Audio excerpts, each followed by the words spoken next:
In this video, I'll show you how to go from very unrealistic looking chrome parts from a plastic model kit to some convincing looking parts instead in a couple of simple, easy steps. Here's an engine that was given a coat of Vallejo matte varnish from the Mecha varnish line, and then it was given a coat of intermediate gauzy agent, which is a gloss varnish.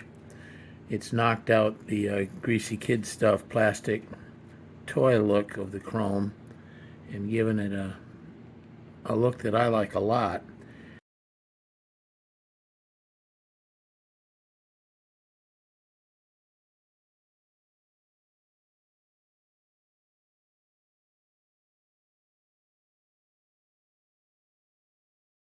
If you wanted a little more gloss, you could give it another coat of the gauzy agent or some other clear varnish.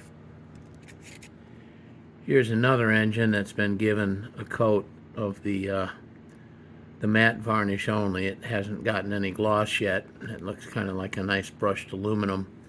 You could leave it that way, but I will probably come through with and give it a coat of gloss to bring out the shine a little bit more on those chrome parts. Here is the Vallejo matte varnish that I used, and here's the AK Interactive Intermediate Gauzy Agent. The gloss varnish is a top coat. It was one light coat of each of those products to take the engine from greasy kid stuff to this look.